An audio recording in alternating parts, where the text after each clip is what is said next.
What's going on, people? Welcome back to Curtis Shaw TV, back with another live stream. Happy Monday. I don't know what's going on with YouTube. I'm listing streams for today, and then when I'm checking it, it's saying I'm live tomorrow. I didn't know what was going on there, and I'm later than Aubameyang today as well, which is outrageous behavior. But listen, big up to everyone locked in. We got a lot to talk about today. Arsenal drew 2-2 with Liverpool. What does that really mean? Not a lot.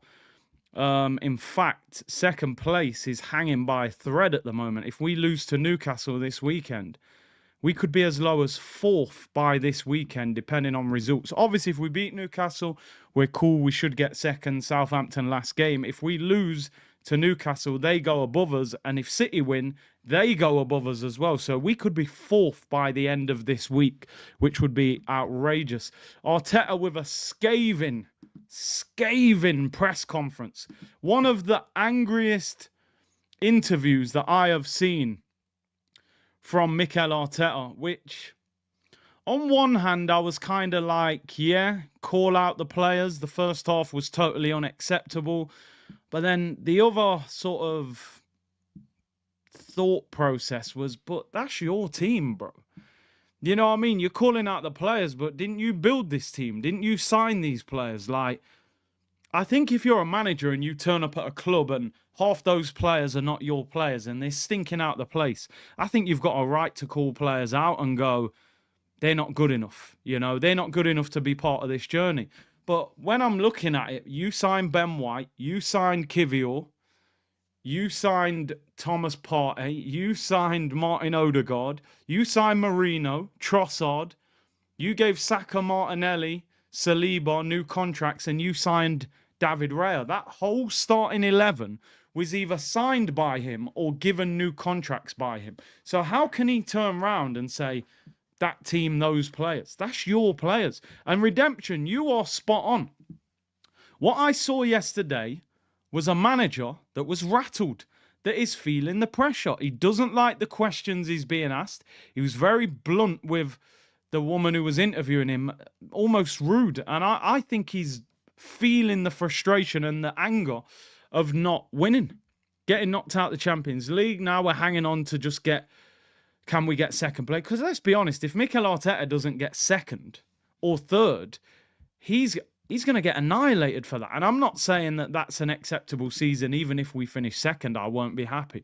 But people will clown the hell out of Arsenal if we finish third or fourth. People are saying you're going to finish third in a two-horse race. You know, you're all over the place. So, listen, it's an interesting situation. And there's a lot going on. This is a big week for Arsenal. Me as a fan, I think a lot of you as fans, like, I'm not hyped by seeing whether Arsenal get second or third or fourth. The season, in my eyes, is done. However, a lot can change because I've got a few friends who was at the game yesterday, and they're saying at half time that the atmosphere was very toxic inside that stadium. When we were 2-0 down, you know, and fans were arguing and all sorts. So yesterday was a crazy day. The Forest owners on the pitch arguing with the manager. I think it's when the sun's out. You know, when the sun comes out in England, people go crazy. The heat in England is not normal heat because we have no air conditioning. And at night, it feels like you're living in a sauna. You know what I mean? So it all goes mad. And I think that's kind of what's going on. These managers, they can't take the heat, man. They can't. We got no aircon. I don't know about anybody else. I have like a fan in my room, right? And it's just spinning around like a lunatic. And I'm just boiling hot, mate. It's crazy, man. The humidity is mad in England, man, at night time. You're just begging for it to cool down. You're happy in the daytime, like, yo, barbecue and, you know, but at night you're like, please, I can't sleep.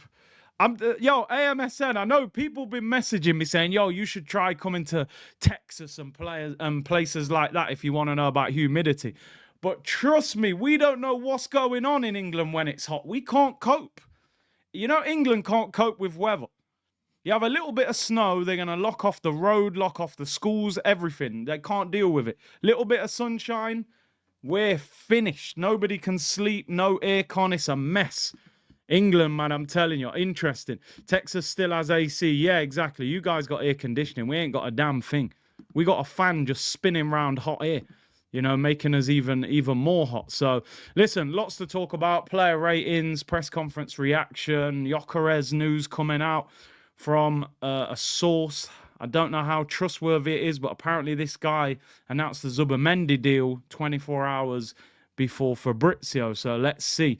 Anyway, make sure you hit the like button and subscribe. Hope you're all well on this Monday. And we're going to talk about yesterday. 2-2 draw against Liverpool. Listen, nothing to celebrate, but they stopped us from being embarrassed even further. For me, yesterday was an embarrassing game altogether. I'll be honest, I didn't like that game in any way, shape, or form. The Guard of Honor was an absolute disgrace. The Guard of Honor was an absolute disgrace. Not that we did it. I think you should do it. It's part of football. You're not good enough to win the title. Applaud the winners. It's the game. It is what it is. But I'll be honest, and I said this yesterday, and a few people in the comments go, oh, I don't agree with that, and blah, blah, blah. I'm going to say it again for those that never heard it at the back. Yeah? When that Guard of Honor was going on, I was embarrassed to be an Arsenal fan. I don't care if people don't like that comment, because some people are commenting, oh, that's disgraceful, you're a fan. What do you mean? Nah, I don't care. I'll say it again. When we gave that Guard of Honor yesterday, I was embarrassed to be an Arsenal fan. I don't care. Walking out, Odegaard led the team out at Anfield, holding that little kid's hand, and then stood there like babies, like year 7s, begging to play football at lunchtime with the year 11s, being told, stand there, little boys, you ain't playing on this pitch. Van Dijk, did you see the smirk on his face? Did you see the smirk on Van Dijk's face? Man came out, not a hair out of place, chest was out, shoulders were back, and just walked down like, yeah, look at these clowns. You thought you was in a title race. Applaud me. Applaud me. Shout out man like Miles Lewis Skelly. Man said, I ain't clapping. I seen Liverpool fans going mad online. Lewis Skelly didn't clap. Static said, Curtis, sorry, I do disagree, but that's because Chelsea already did it before Arsenal. It doesn't matter if it's home or away, either as an Arsenal. Do you know what my point is, though, Static? Chelsea aren't in a title race this year one bit. I know we kind of weren't, but we were supposed to. We said we was in the title. Chelsea, we're Chelsea. They're trying to get top 4. It didn't hurt Chelsea. They're not even in that situation. We were supposed to be the team that won the league last year. Make no mistake about it. Liverpool winning the title this year, it affects Arsenal more than any other club. Pep can go, all right, bad year, but I've won 4 in a row and a treble. Chelsea won the Champions League a few years ago. We haven't won it for years. So it's us. It's us, people. That was embarrassing. Yeah, supposed to be FC. It was supposed to be our year. If City drop off, we'll win it. And by the way, we also gave them a Guard of Honor during lockdown when they won the title as well. So Arteta's been here before, people.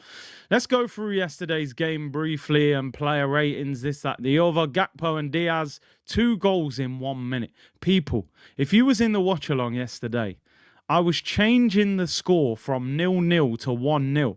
As I'm about to type the 1, they scored again and went 2-0 up. I'm telling you yesterday, I said I was going to stay calm for the rest of the season. I was about to go crazy because I thought yesterday, after 21 minutes, we were going to hold a 5-0. I thought we were getting absolutely cooked yesterday. I don't know how we got out of Anfield with a 2-2. Somebody said this yesterday in the watch-along, and it's a great point, and I agree with it. If Klopp was Liverpool manager yesterday, we would have got smoked because Klopp's one of them managers, 2-0, 3-0, 4-0, 5-0. If you're weak, Klopp's Liverpool, they want to destroy you. Slot is a little bit more calculated, Dutch manager. I think he gets 2-0 up and says, right, the game should be won, let's defend. I think Klopp would have said, listen, go crazy on them now. You know what I mean? go crazy. Salah will be trying to break records. But under Slot, they're a little bit more. They go 2-0 up, then chill. We got the goal back early, and then the game opened up for us a little bit. So, yeah. And then Martinelli, good header, playing through the middle. We've said for a long time, why doesn't he give him a chance up front? Then Marino scores after a good shot from Odegaard, and then Marino decides to be an absolute clown and do a double two-footed challenge. Well, I don't know if the first one was two-footed, but I honestly think Marino must have a holiday planned because he wanted to get sent off.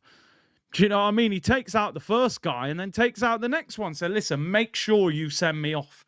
I've got plans next week. I don't want to play against Newcastle. Remember, he's a former Newcastle player. Let's go through player ratings and let's break down the whole performance and who played well, how many players did play well. Just for the sake of Anthony Williams yesterday, by the way, he's always shouting out Martinelli. Martinelli was given man of the match yesterday by the Premier League, so fair play. He was very happy because I was saying, you know, Martinelli's not good enough. And he scores a goal and he gets man of the match, and he made sure, you know, he got man of the match, man. He got man of the match. But yeah, is what it is. David Raya. I don't know what it is about David Raya at the moment, but I don't like how he's playing. I don't like how David Raya is playing for Arsenal at the moment. And I don't think it's a Raya problem. I think it's an Arteta problem because we've watched this guy play for 18 months and all of a sudden this guy's 20, 30 yards outside of his area. I don't understand why that's happening. I don't get why the manager is trying to turn him into Edison all of a sudden. He is a good goalkeeper. He's been, again, one of the best keepers in the Prem this year, but it's like you're asking him to do something that he doesn't look fully comfortable doing. And I don't understand when managers do stupid things like that. Yesterday, when I think about the second goal, he was a bit all over the place. And all of a sudden, he's kicking the ball out for throw-ins, and the pass to Marino wasn't great. I don't know, man. 5.5 people. I just, there's something about how he's playing. I don't feel as comfortable with him in goal at the moment. Man's playing inverted goalkeeper. He did make some good saves. He did. Do you know what? I'll give him a 6. He made a fantastic save from Curtis Jones in the first half. Tipped it wide with his fingertips. But it's Arteta. And the crazy thing is, he wants Juan Garcia this summer for 30 million. Are we actually going to see David Raya get dropped next season?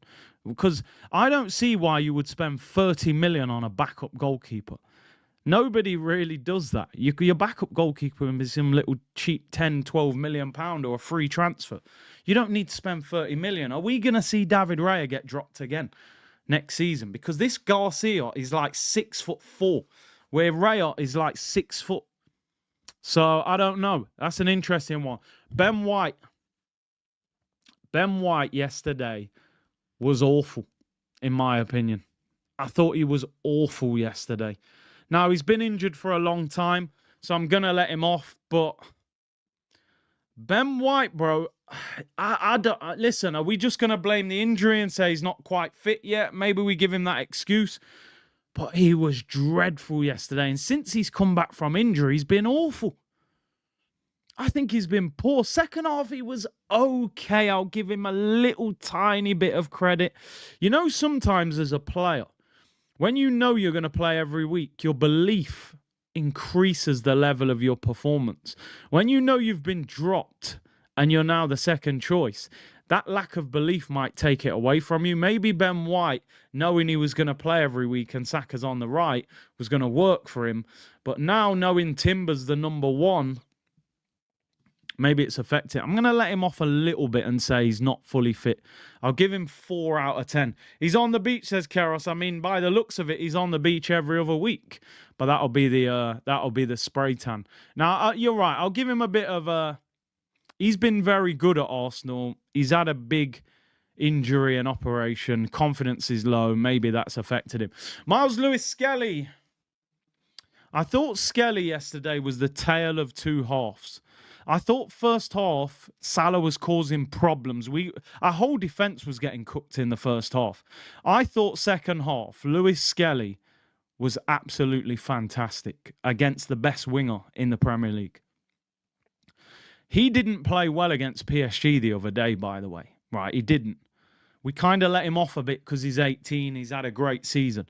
So then you come to Anfield. You have a shaky first half. Salah looks dangerous. We concede a goal from that side.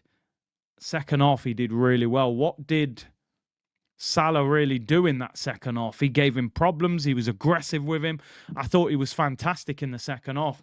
My thing with Lewis Skelly, and I hope the community takes this comment the right way. I love Lewis Skelly as a player. I think he's got a huge future at Arsenal Football Club. He might end up being an elite left-back. He might. I just wonder if Arsenal should still have another left-back to give him competition, because if you're telling me we're going into next season with Lewis Skelly and Calafiori as our left-backs, I'm still not sure about that. Number one, does Lewis Skelly end up in midfield? And number two, if Skelly's not playing left-back, I'm not comfortable with Calafiori being Arsenal's left-back over a long period of time. So I'm not even... We've signed about 50 left-backs, but I'm still not sure whether we're totally sorted at left-back. I mean, keep Tierney, but Tierney, I think, has already signed a contract to go to Celtic, so I think that's out the window. And what I've seen of Calafiori, I just don't like him at left-back. He might be a very good centre-back, but left-back, I'm not convinced. Kivior and Saliba yesterday. These are hard ratings to give because I thought first half our defence was a horror show. It was like a trifle that you have at Christmas. It was a complete mess. We looked like we could have conceded about 5 goals. Luis Diaz missed a sitter yesterday in that first half. He made that save from Jones. So I'm going to be honest. I'm not going to give any of the back four. What did I give Skelly? I'll give Skelly 6.5. I'll give... Saliba was a bit shaky yesterday, man. I'll give Kivior a 6.5. And I'll give Saliba...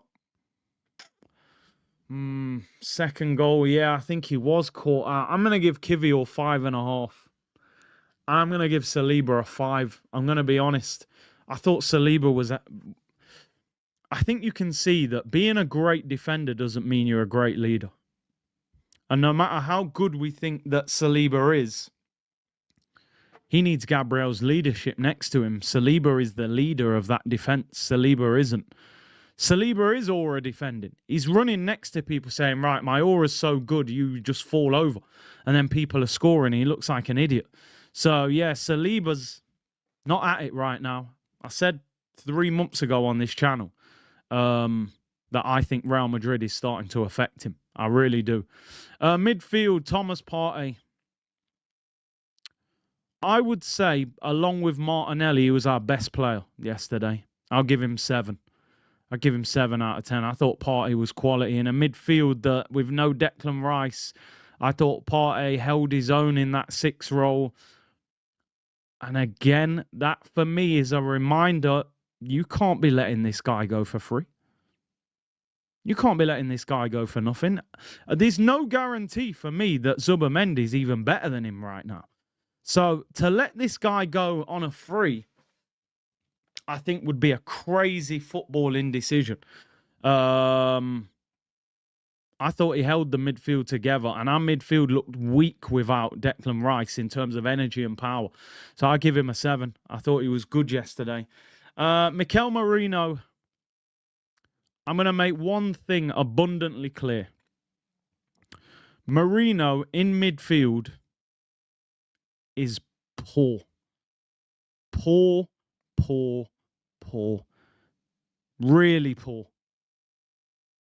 Really, really poor. He can't run. He doesn't affect the game. Now, listen, he scored a goal. So the low rating, I would boost it with the goal, but then I'll reduce it because you got sent off like a clown and you took away any opportunity for Arsenal to win the game.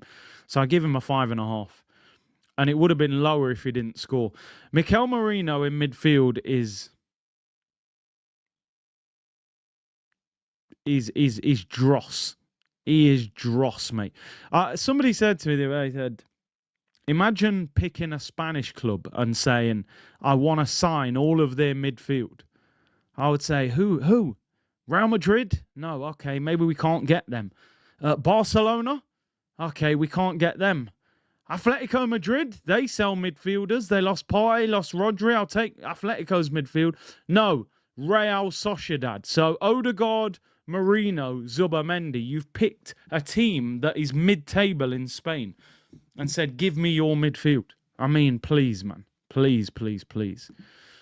Mikel Merino in midfield, it absolutely stinks. The brother's weak. He spends half his time rolling around on the floor, begging free kicks. But at least he got a goal. But no, not good enough. Martin Odegaard, first half, again, disappearing act. Second half, I'll give him some credit. I thought he played well second half. Don't get me wrong. In terms of this season, it's too little too late. But second half, he tried to play through balls. He hit a great shot, which I couldn't believe Pillowfoot had that much power. He showed some responsibility. But my question is, where was this against PSG home and away? In the biggest two games of the season, when Saka rolls it to him edge of the box and he refuses to shoot. Where was that? And I've said for years about this football club, no pressure FC. When the pressure's off, people turn up. We'll probably smash Southampton 5-0 last game of the season in the sunshine. So 6 out of 10 for Odegaard. Too little too late as far as I'm concerned. Bukayo Saka, I thought he was poor. Missed a sitter in the first half. I don't think he troubled Robertson enough. Again, maybe he's not fully fit, but I just don't think he played well yesterday. And I'm still of the belief that Saka needs to add something else to his game. I think sometimes we get to this point where we go, you're that player and that's who you are. I still think Saka's got to add a bit more silk to his game. I want to see a Saka that drops a little skill on somebody every now and then and is a bit more unpredictable with his game. For him to go to that next level. For me, what makes Lamine Yamal so good is he's unpredictable. He chops back, he shoots from distance, he nutmegs people. You don't know what he's going to do. That excitement of not knowing what he's going to do is what makes Lamine Yamal so good. I think Saka, at times, I feel like I can predict what he's going to do. So I still think he's got to try and add to his game. However, a season of no international tournament will help him and let him recover. Arteta won't let him. Probably not. Probably not, to be honest. Too much starch for Saka. Saka is micromanaged, bro. Micromanaged. Do you know what? A lot of people have said this over the years. Saka could play in the 10. Maybe he would be a central base player. It'd be interesting. Gabriel Martinelli scored a good goal, looked dangerous through the middle. I thought first half he was quiet, was given man of the match, but let's give him 7 out of 10. Why not? Why not? He got man of the match. I would love him to start up front against Newcastle now that Marino's out and give him 2 games up front. We've waited a long time to see if he can play up front, and they just won't do it. So hopefully he gets a chance. Last couple games, let's see what he can do. People saying Fabrizio, what's he said? Please be Arsenal related and something good. Every time people say Fabrizio bomb, it's like, oh, is that it? Let's have a look. Has he said something, or are you trolling in the comments?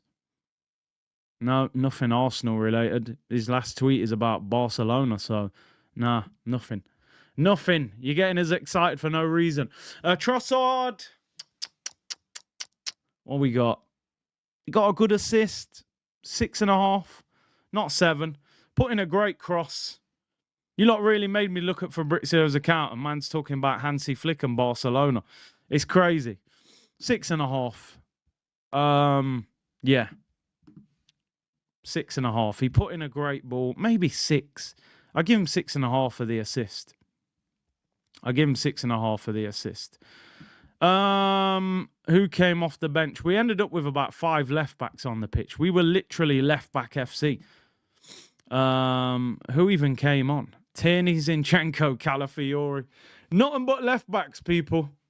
We had 5 left backs on the pitch if you include Kivior and Lewis Skelly. Just give them all a 5. I don't remember any of them doing anything. Arteta, I'll give him a 5 as well, because the first half we were a disgrace.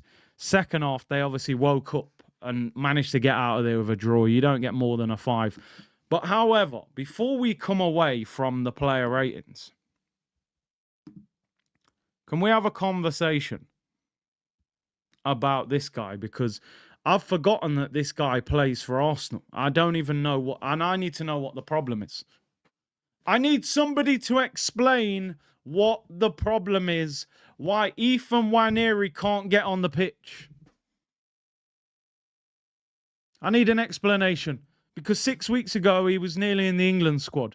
We were saying it's one of the best attacking talents we've had in years. Now he can't get a kick. So what's the problem? What's the problem? Why is he not being grilled about it in the press conference? Let's have a look. Let's have a look, people. Liverpool yesterday, sub not used. PSG away, sub not used. Bournemouth at home, surely he gets minutes in that. It's a nothing game. Gets 4 minutes against Bournemouth. Thanks a lot. 4 minutes against Bournemouth. Then it was PSG at home. Comes on in the 90th minute. So that's 4 games. He's had 5 minutes in 4 games. No starts. Crystal Palace at home, 4 minutes. So that's 9 minutes in 5 games. Like, what's going on? The guy's had 9 minutes of football in 5 games. Too unpredictable, too exciting, doesn't take instructions, too exciting in 1v1 situations. You know, you can't control him. What's the problem? Oh, he's only 17, so what? So what if he's only 17? Play him. Saka comes off yesterday. Why isn't Nwaneri coming on? Why didn't he start against Bournemouth? Why didn't he start against Palace? I don't get it. I don't understand it. No explanation, you know. Our best young attacking player can't get a kick. And the man ain't saying nothing. And Sterling, what's Sterling doing at the club? Why did you bring Sterling to Arsenal if you don't rate him? He convinced me in 10 minutes I had to sign him.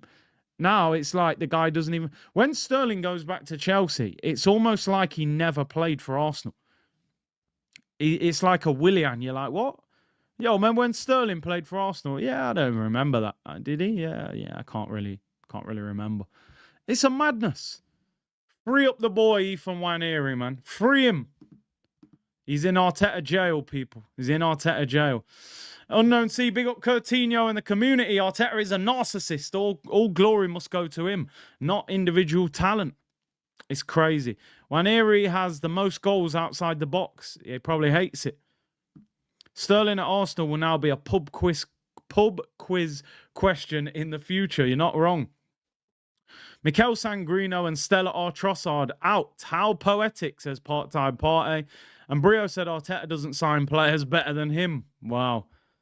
Big up the Twitch gang as well, as always, man. Big up the Twitch gang. Anyway, let's talk about this story regarding Victor Gyokeres. Now, I want to add a slight moment of caution with this, because the source, it's all about the source, people. The source is relatively unknown, but a lot of Arsenal fans saying that this guy has got a lot of things right that have come out of Portuguese football. And also, he announced Zubimendi the day before Fabrizio.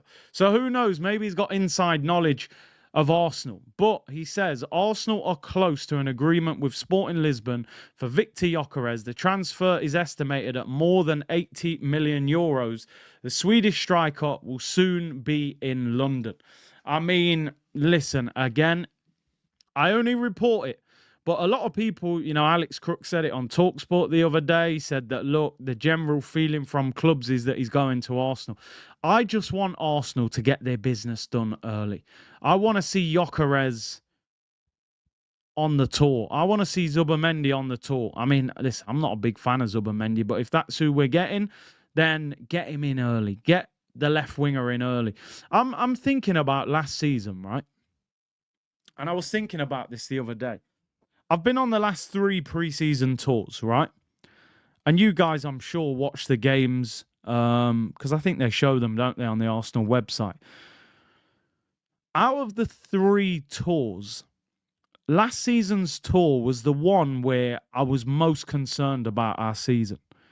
Even though we'd just finished second, I was concerned because the pre-season didn't look great. Number one, it wasn't all their fault. A lot of our players had been at the Copa America and the Euro, so half of our team wasn't even on the tour. But I was thinking, at that first game of the tour, in fact, the whole tour, we had no new players. Sterling wasn't there, Neto wasn't there, Marino wasn't there, Calafiori got signed at the end of the tour and didn't play. I remember the year before, Havertz was there, Timber was there, Declan Rice was there. We were absolutely buzzing. And the year before was when we got Jesus and Zinchenko, and they obviously made a big impact. So I think the club messed up completely last year by taking too long to get their business done. Man said, wanted, love this new profile pic. The man had me in a bally. A lot of people, I hear so many people say it, January cost us. And my argument is always the summer cost us. And people go, why? But if they'd have reacted in January and we were still in the title race. No, listen, most clubs can't do big business in January, as you saw with the January window. Most clubs didn't do big business in January because of PSR. They can't do it. We had money and options in the summer and we messed up. In January, clearly we didn't have the dough. We couldn't get the deals done, or they weren't willing to give up the dough.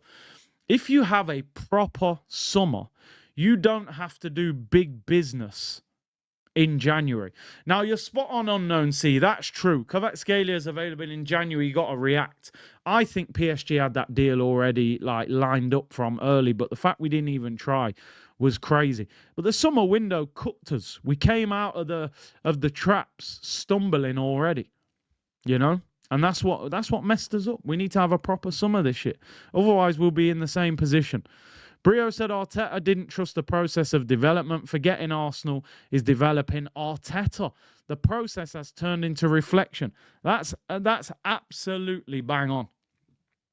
He's meant to be developing us, but we're developing him. Now, the interesting thing is Arteta might end up becoming a good manager by the time that he leaves Arsenal, but in the process, you remember that word? In the process, he might cost us 4 or 5 trophies doing that. And that's the issue. That's the issue. He's developing, he's learning, but while doing that, you're costing us trophies. And that's the issue. And that's a great point. So listen, with Gyokeres, let's hope we get that one done. Yanis said he's open to leaving the Bucks. Now that is breaking news. Bring him to Arsenal, play him up front. He's 7 foot, isn't he? Where is Yanis going to go? That's the question. 2-time MVP Yanis has made a firm decision. He's open-minded about leaving. Big basketball news, that. We are his guinea pig. You're right. He's doing his apprenticeship, man. He's doing his apprenticeship at Arsenal. Let's do waffle settings. Vic said no might end up costing. He already has. I hear you. I fully hear you. He's already cost us trophies. So let's hear what he had to say. Well, read what he had to say. This was his press conference. It was the Sky Sports interview where he was absolutely scathing. If you haven't watched that interview, go and watch that after this stream, because he was a bit rude as well, but he was scathing. But throwing the players under the bus when you created that team and those players, I just don't know if that works for me. On the first half performance being unacceptable, he said a lot of parts, especially the defending standards that we had in the areas after we gave the ball away, is totally prohibited against this team. Very far off it, really upset. We had a reaction. I hate reaction. I like action. Well, it's funny because you don't often take action when it comes to subs. You usually react. And especially we want to be there winning trophies. You want to be the moment that you win it or you don't. When you don't have to, after you have to play another one that you have been working for 9 months. And that's here today. You see why I call it waffle settings? You have to translate that. If you cannot win it, you have to be the best of the rest. And I was really, really upset. Anyone got Google Translate? I don't speak waffleese, people. On the reaction, on if the reaction makes up for the first half, he said, I think it makes it worse because you miss half the team again, and we've done it for 9 months. Here we go again. Here we go again. Oh, injuries. I'm missing half my team. You're missing Havertz, who's rubbish. You're missing Jesus, who's been rubbish recently since the injuries. And you're missing Gabriel, who's been our best centre-back. So effectively, you're missing one first-team player. Like, for the majority of the season. I almost feel like skipping it already. It's so painful to read this. We want to really win it. The consistency level for 95 minutes. And I don't like to talk about the players that are not here and the excuses. Disappointed. So he starts off by saying, I think it makes it worse because you miss half of the team again. And we've done it for 9 months. So there's the excuse, right? He's saying we've missed half our team for 9 months, which we haven't. Then he said, I don't like to talk about the players that are not here and the excuses, but you've literally already used the excuses. So on the sending off, I haven't seen it on TV. I know that Mikel goes to the ball and he gets a little bit pushed, and after he reacts, it looks like he touches him. He made the decision, so that's it. That's it. You're covering up for him. I'm running out of play. He's running out of players. I've got no players left. The Premier League states, Mikel Arteta, you can have a 25-man squad going into the Premier League season. These rules apply to every club in the Premier League. You decided, through your genius mind, to have a squad smaller than 25 because you didn't want a big squad. And then now you're being asked that you're running out of players. This media in this country are something else. How can you ask him that question on running out of players? Are you joking? You went to university to do that. You're wasting our time. You're giving him the excuse. What kind of stupid question is that? I know you don't want to talk about players who aren't here, but you are running out of players at the moment. That's what Arteta's saying. We're running out of players. It's just... I know, but if that happens after 70, 80, 90 minutes, I understand. The first 25 minutes and certain things that we haven't done, the ball goes out of play, we don't react. That's after 1 minute, 5, 10 and 95, especially if you want to win at Anfield. Because in one moment, you lose the ball or you lose the game. That's it. More waffle. And if it was due to Wednesday's performance. Hi, Mikel. Just wanted to ask you, do you think the boys played like that because of Wednesday and they're still suffering the effects of the jet lag from Paris to London, even though the flight's only 40 minutes? I mean, do me a favour. These guys must be getting brown envelopes, these guys. It's like he's asking questions himself. They're shattered from Wednesday. Hi, Mikel. But psychologically, what could happen is maybe it doesn't happen. And after 60, 70, 80, 90 minutes, we die because we have players on that pitch today that shouldn't be on that pitch. They shouldn't be on there. They're exhausted. Oh, my poor players. I'm running out of players. Oh, I've got no players left. Oh, my God. He's got so few players that he decides not to bring on Raheem Sterling, who convinced him in 10 minutes on the phone he had to sign him. He's got Waneri on the bench, who's apparently our best young attacking player, and you decide not to bring him on. But you've got no players left. Ian Beale settings, nothing left. And you've got youngsters, Butler Adeju, we don't even know what he looks like. You've played him that little this season. He said we have players that shouldn't be on the pitch. They shouldn't even be playing. Listen, man, God forbid these guys ever did a day's work. And listen, fair play to them. They've made it as footballers, you know. Fair play, respect, you're at the top level. But imagine these guys actually doing a hard day's work or labour or, you know, anyway, embarrassing. He said, I will understand it more, but when I see that reaction and it's there, you need a certain amount of fire. That's on me. That's my responsibility. Yeah, it is, mate. We've been saying that for about 10 years. Well, 5 years. You've been here 5 years, to be fit. On Declan Rice and Jurriën Timber's fitness, he said, no. We brought Jurriën in to see if today he was better, but it was clear that he's not fit to play. Just going to say, Mikel, usually when a player's had an ACL injury, one of the worst injuries in football, you tend to not play them every week the following season because they're prone to more injuries and you need to manage them. I'm not sure if the medical team are aware of that, but yeah, that's kind of what happens. And you've ran Jurriën Timber into the ground the whole season and hardly rotated him at all. And yeah, we're not surprised that he's not fit to play, my friend. We're not surprised. But these guys are doctors and, you know, what do we know, people? We're just football fans. But you don't need to be a rocket scientist to say that Timber's going to struggle if you play him every week. How he got that reaction out of the players. Whatever happens in the dressing room, it's going to stay there. It couldn't be much worse. It could be, because this is football, or they could be more effective. But thankfully, we did in the second half what we are capable of doing, understanding as well a lot of the things that are against us at the moment. They're all against us. PGMOL. The injuries. It's a, hey, guy, listen, bring your boots, bring your shin pads. The things we are going through, people. He wants sympathy.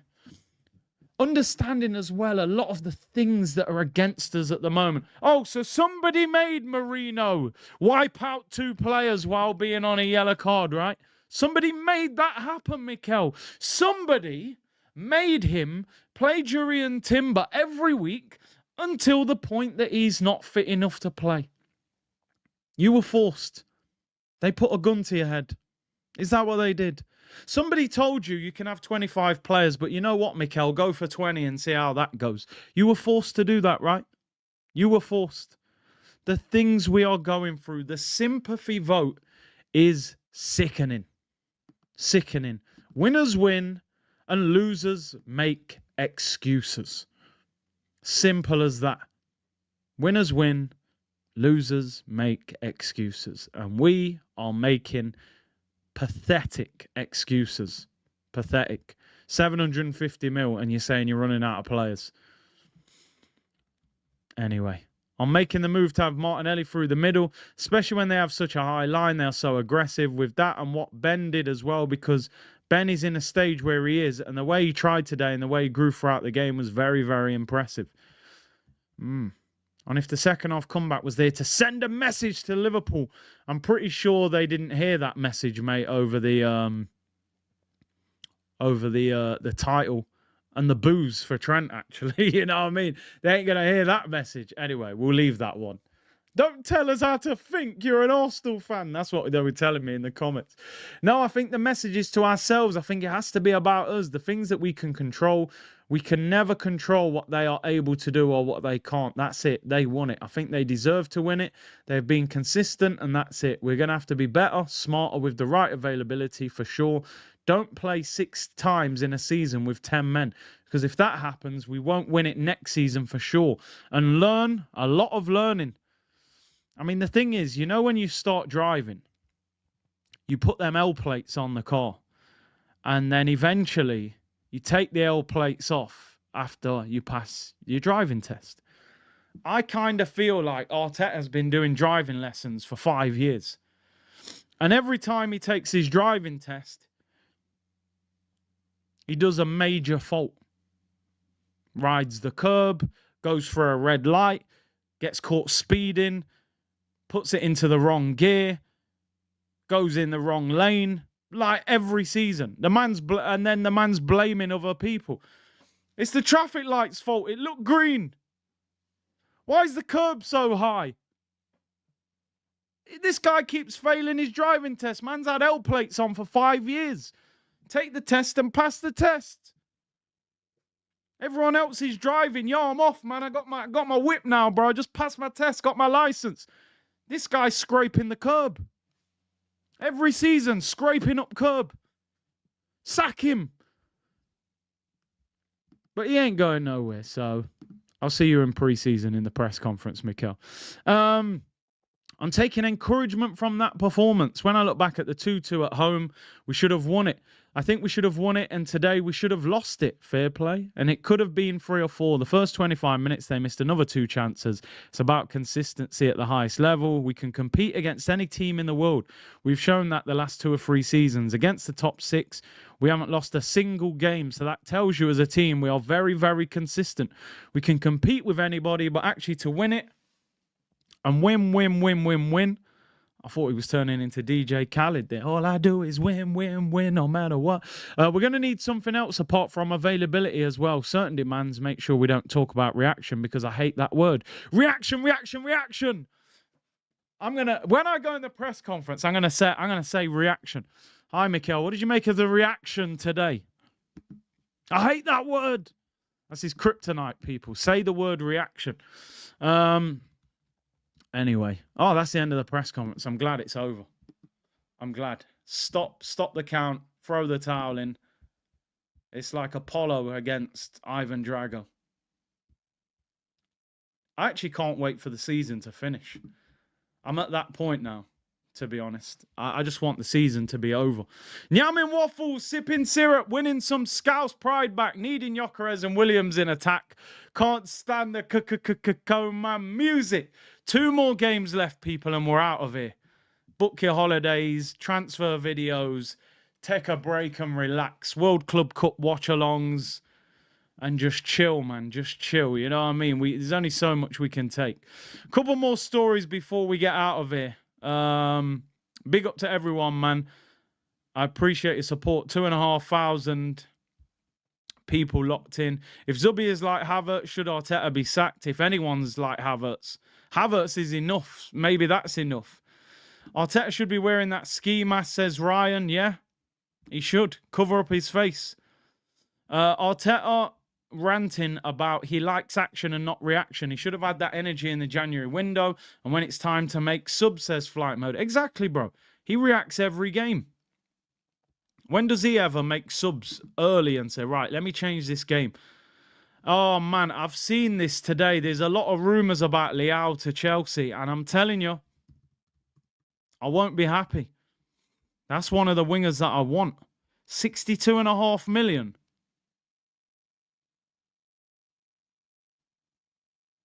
I told you.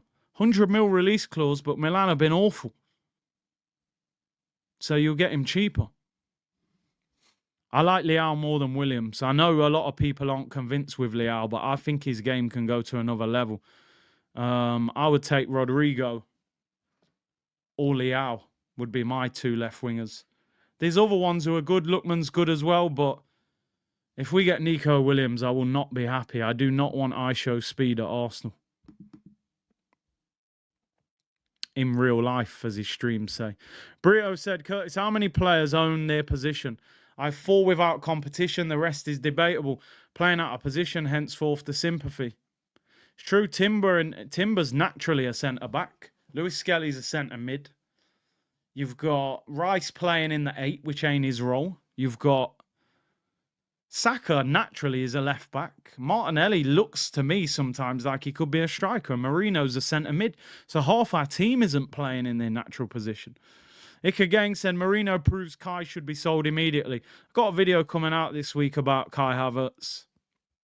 He should be sold this summer. He should be sold. Marino has showed that Havertz is not needed. You buy a new centre forward, and you don't need Havertz as the backup striker. You get rid of him. Sell him back to Leverkusen for 20 mil, 30 mil. But they won't. They'll keep him. He's going to actually probably play in the next 2 games. So, anyway, we got some news regarding Declan Rice. Another one. DJ Khaled. The key word this season, yeah, people laughing, Rodrigo to Arsenal. I know, but I can dream. If you don't have a dream, how you gonna have a dream come true? I can only dream, people. Rodrigo to Arsenal. When I say another one, the word, people, is hamstring. Hamstring. Now, when it happens once, it can happen. When it happens twice, that's unfortunate, but now you need to react, Arteta. You know, you hate that word, reaction. When it happens 3 times, you're like, damn, something ain't right. When it happens 4 times, now they're saying it's only a tweak. This ain't like a massive one, but apparently Declan Rice has sustained a hamstring injury. The medical team is closely monitoring his condition. While we hope for a swift recovery, the priority remains ensuring his long-term health. No risk will be taken with his rehabilitation. So the only thing I will give them credit for is it looks like they've pulled him out of the team before he obviously ends up with a more serious issue, which is good. Which is good. But yeah, it's very, very frustrating that we've got another player nursing a hamstring injury. And hamstrings are usually caused by overplaying. It's not like these guys are turning up for a game. You know, when you was younger, you just turn up and the game kicks off in 5 minutes and you don't even stretch properly and you just play a game. You can understand at that level if you do your hamstring. These guys are getting massage. They're getting everything. There's no reason or excuse for this team to have so many injuries and issues like this. So that's Havertz operation, Gabriel operation, Saka operation. All on the hamstring. Ben White's had an op this season. Jesus has had an op, obviously. Tomiyasu has had so many ops, it's unbelievable. That guy's got more ops than Drake.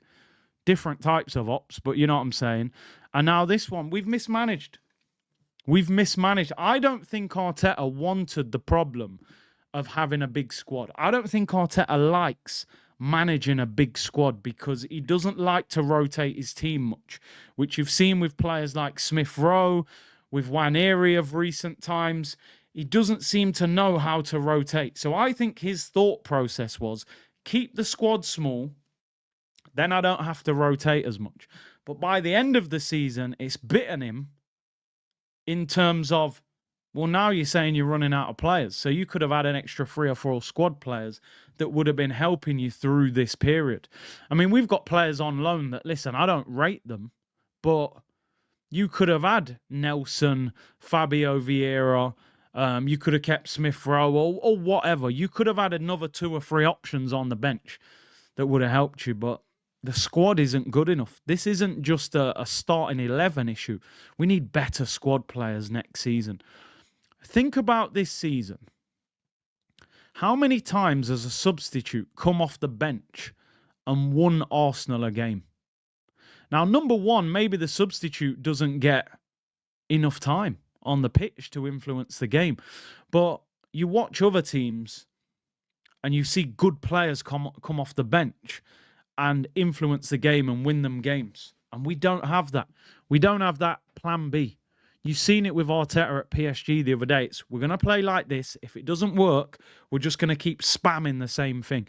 PSG, just Partey, throw that ball as far as you can. And we did it the whole game. There was no plan B. He didn't change. He didn't think, let's go 2 up front, old school, 4-4-2, get 2 in there, stick it in the mixer and see what can happen. It's the same thing over U-shaped football, get the ball to Saka. Every time Odegaard gets the ball, he looks for Saka. Gives it to Saka. Saka tries to cut inside and cross it in. We are predictable. Into Ferran Fratesi and he scored. Bro, centre-back scoring in the last minute, up front. Harry Maguire last minute. It doesn't look pretty. Doesn't look pretty, people. throwing a centre-back up front for the last 10 minutes and just whacking it in the area. I know it sounds very simple, but sometimes it just works. You stick a centre-back up front, you whip a cross in, he heads it in. It's ugly, but if it gets you through, who cares? Who cares? When do we ever just throw the kitchen sink at a club and go, you know what? We're losing this game. Let's just go all out for it and see what happens. And we don't do it. And that's the frustration. Arteta seems to only have one way of playing. And if that doesn't work, we're in trouble. We're in trouble. So listen, I suppose on one hand, give them credit. They've got Rice out before the hamstring has torn, which hopefully it's not. But at the same time, overplayed again. I actually think Declan Rice is playing a harder role at Arsenal than he played at West Ham. At West Ham, he played in a double pivot with Souček, and his job was to get about and break up play. Didn't get forward as much. At Arsenal, we're asking him to be a whole engine of midfield, because Partey don't run around much. He sits in front of the back four. Odegaard kind of floats around, looking busy but not being busy. Rice is running marathons in this Arsenal team. You look at him the other day against PSG. The ball gets whipped in, he heads it wide on the edge of their 6-yard box, right? He's bursting into the area. 10 minutes later, he's running back to our own penalty area, making a last-ditch tackle. That's what we're expecting this guy to do over and over again, week after week after week. So we're actually lucky that he hasn't ripped his hamstring like the other guys have, because you're making this guy run too much. It's crazy. Lawrence said, I can see why you want us to sign Sané. He's your brother. Here he goes. Relax, man. I'll take Leroy Sané on a free. I'll take him. But no, man, Rice he's doing too much work in this team. Way too much. Yeah, trust me, man. He's doing up Mo Farah. You're not wrong. Ham-fried rice. Yeah, hamstring mash-up, Brian. Brio, didn't we register 22 in the Champions League? 0 rotation. Exactly. He doesn't even trust half of these players. So... anyway, Declan Rice, get well soon. Listen, if there's a hamstring injury, leave him out for Newcastle, leave him out for Southampton. Simple as that. Leave him out. We might struggle against Newcastle. We know how good their midfield is. Do not risk him. He's one of our best players. Send him on holiday. Book a flight. Get out of here. Get out of here. Personally, I don't care if we finish second, third, or fourth if it's at the expense of players getting injured for next season. Yeah, simple as that. Man said, light skin tax, brother. You know what I mean? Probably why I've been defending Trent, you know? Probably why I was defending Trent. I put a tweet out saying, you know, Trent, good luck at Real Madrid. You deserve that move. There were some angry scousers in the comments. I've realised it's not just Arsenal. It's Twitter. I thought Arsenal fans were the angriest football fans in the history of Twitter. I still call it Twitter, it's X. But yesterday I saw some angry Liverpool fans. So I've realised it's just a Twitter thing, isn't it?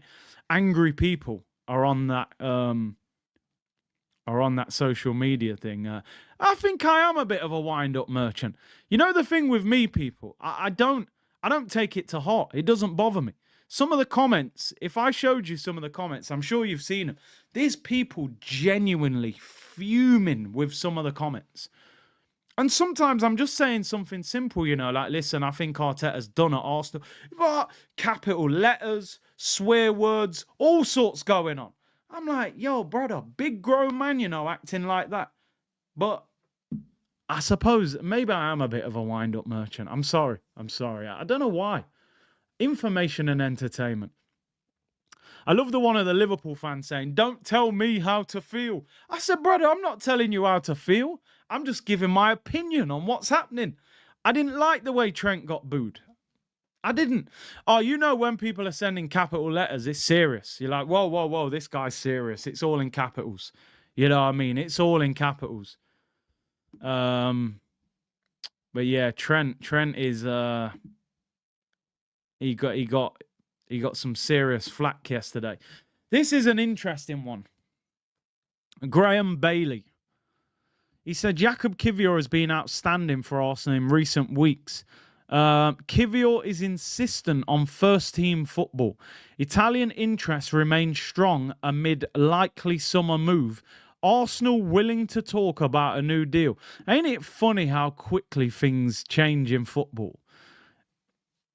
I've got to say, first of all, Graham Bailey's a good reporter. However, I don't know if that's a typo, but relax when you start using words like outstanding, bro. Kivior has been good in recent weeks. He's been much improved.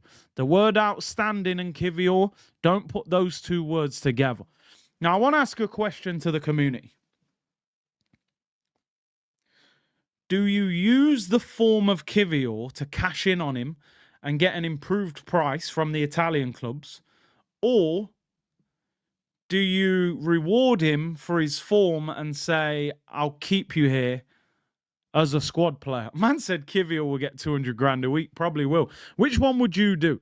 Would you keep him and say, look, you're a good squad player now? Or would you say, look, actually, let's be real. He's not that good. He's having a good run of form. Let's try and get 20 odd million for him from Italy. What would you do? Because I'm just trying to think about, if you were squad building next season, Gabriel's your starting left back, or left centre back, sorry.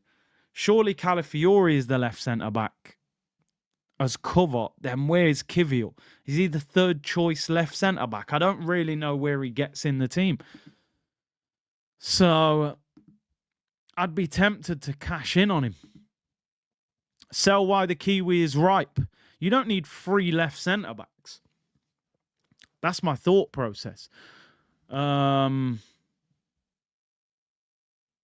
he's not a bad squad player. He's proved that. But I just think if you've paid 40 million for Calafiori and Gabriel comes out the team, we need to actually see what Calafiori is capable of doing as a left centre-back. Sell and get Mitchell for free. I still think Arsenal might need a left-back. Whether that is Mitchell or someone else, I think we might need a left centre-back. I really do. I really do. He should be 40. I don't think you get 40 million euros for him. I'll be real. We paid like 20 odd for him. I think maybe 30 if you get a bigger club. Maybe. Yeah, and Ross, I'm with you on that. We've been talking about squad players for years, no more squad players. Because the reality of Kivior is like, yeah, you are a good squad player, but you need players on the bench that are good enough to start long term and still be successful. I still think the drop-off is noticeable. Big time. He's playing well. Now, the thing that I've been trying to find out is, and I don't know how true this is or not. Obviously, Lee on Forever Arsenal was saying about Arsenal, there could be a casualty this summer, right? So I've done a bit of investigating, sent a few messages. No, listen, he might have a different source to me within the club. I'm not doing the ITK thing, by the way. I don't know anything concrete. But I think there's a thought process that Calafiori might have been signed to potentially be there if Gabriel left. And I think the Saudi club that wanted Gabriel still want him. This is all a few whispers. This ain't nothing gospel, so don't come here and say, you said this. I think Gabriel to Saudi is not completely off the table. And I'm talking about Gabriel Magalhaes, by the way, centre-back Gabby. Yeah, you're right, Al Nassr, right? So Al Nassr obviously are considered, they're supposed to be top boys in Saudi. They've got Ronaldo, right? So Ronaldo brought a huge following. They haven't won the league. They haven't won the Champions League in Asia. Al Ali won it, who Ivan Toney plays for. So they're saying they need a centre-back. They've got a great front line, which is Duran, Mane and Ronaldo. They need a defender. And you can see that Arsenal, it looks like they were tempted to sell Gabriel last season because they benched him and were playing Partey right back. So I've always said with this club, when your record transfer out is £40 million, it would be interesting how Arsenal would react if a club ever said, yo, there's 85 million, there's 100 million. Would they be ambitious enough to say, yo, we're not taking 85 million for Gabriel? Or would they sit there and go, you know what? I only paid 30 million for him. He's just torn his hamstring. We've got Calafiori. Listen, I hope it's not Gabriel Magalhaes, right? I really hope not, because I think that centre-back pairing has got to be our platform to build from. But I think Arsenal are going to look to sell some players that bring in some money this summer. Now, I don't think you need to sell Gabriel. I think you can sell Trossard. I think you can sell Zinchenko. I think you could even maybe sell Gabriel Martinelli if you don't sell Trossard. There's squad players there. You can sell Kivior. You can sell Sambi Lokonga, Fabio Vieira. You can sell Reece Nelson. The club should be able to make 100 million. There's 6, 7, 8, 9 players they could sell there if Berta can do his job properly. So, listen, I don't see any need for Arsenal to be selling Gabriel to Saudi, but it would be interesting if we got a big offer, how they would react. I really hope that we're not in that position. Because to me, if Arsenal signed a Gyokeres and sold Gabriel, I would be no more happy. I'd still be fuming. I'd say, what? You've weakened one part of the team to strengthen another. That's not what you're supposed to do. So, yeah, here's what it is. Here we go, by the way. Carlo Ancelotti to Brazil. So that's done. That'll be interesting. People, I am going to get out of here. Brilliant show today. Really appreciate your support. In fact, before I do get out of here, don't go anywhere yet. Don't go anywhere yet. I just wanted to finish off, actually, by looking at the Premier League table, because this week against Newcastle is going to be a madness. Not that I'm that bothered, but I would still rather we finish second. I mean, if Newcastle beat us, they go second in the league with one game to go. Can you imagine if we didn't finish at least second? We would be a laughing stock. So, going to be an interesting game this week. Isak and all of that. Race for the top 4 is the only decent thing in the Prem. Title's done. Bottom 3's done. Forest looked like they messed up the Champions League yesterday, drawing with Leicester. But listen, it's been a great show. Really appreciate everyone tuning in. Bleck said, big up Big C in the community. My local club, Kaiser Chiefs, finally won a trophy after 10 years in the mud. And we're still on phase 001. Kaiser Chiefs, you know, in that South Africa. But yeah, man, what phase are they in? What phase are they in? Some people said yesterday, I'm going to finish off with this because a lot of you have been asking. I thought it was funny, right? But I've got a bit of a, you know, my personality now, guys, you know, information and entertainment. Some people were saying I was being disrespectful, saying that this TIFO was funny. I thought it was funny, man. What is football if you can't banter your opponents? And we are their opponents, so what do we expect? Always the bridesmaid, never the bride. Some people saying it's so disrespectful what Liverpool did putting that TIFO up. Listen, man, it is what it is, man. Let's not cry about it. Do you know what I mean? Yeah, I laughed about it. I'm sorry, I did. In fact, I'm not even apologising. That is funny. Yeah, that is funny. That's the kind of banter I like. In fact, I would have rather seen that TIFO about someone else than the stupid TIFO that we put up against PSG. So, yeah, it was a bit harsh, but it is funny. You know, it is funny. When's it going to be Arsenal's turn to lift the trophies, people? You know, it's one of them. People, enjoy your Monday. Great show. Thank you very much for your input. Hit the like button and subscribe on the way out. And I will see you all tomorrow, people. Take care, everyone. Bless.